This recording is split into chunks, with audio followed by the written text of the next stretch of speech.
One useful step to take when trying to figure out which variables might help you predict what you're trying to predict is to do visualizations with a scatter plot. In this example where we're trying to predict the price of used Toyota Corollas, we can select scatter plot, and it's a good idea to, on your y-axis, put your y variable. That's the variable that you're trying to predict. In this case, it's the price of cars. Now you'll notice that a high density chart was a version of the scatter plot was selected, and that is because it gets selected when there's a lot of observations that are either overlapping or are very close together. And if you mouse a little bit around, you can actually see 3 dimensions, which is nice. You can sort of see as things stack up on top of each other, how they stack up on top of each other.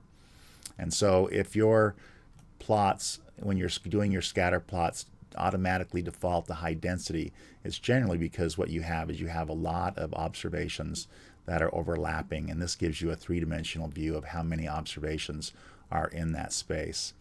And one of the nice things about going with a scatter plot or any of the visualizations that VisMiner offers is that it allows you to move fairly quickly down through and seeing what these are.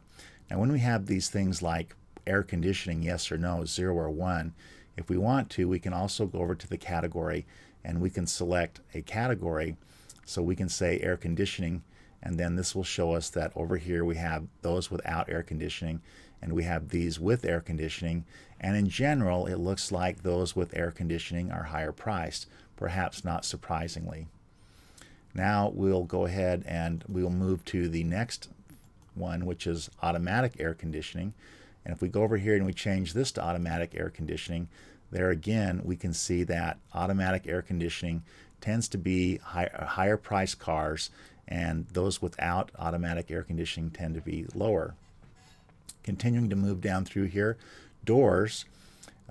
Doors is a little less clear.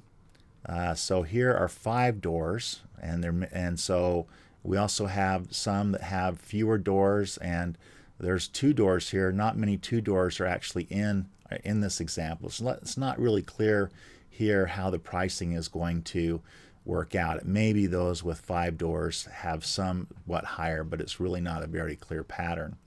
Continuing on, guarantee period. Guarantee period is not clear. Maybe there's some upward movement over here with longer guarantee periods, but it's not really clear. I forgot to go and I need to take this down to none because those really aren't categories per se. It's kind of a continuous variable.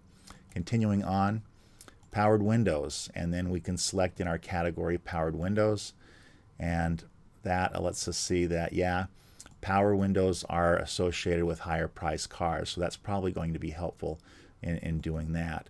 Tow bars. Tow bars, kind of an interesting thing.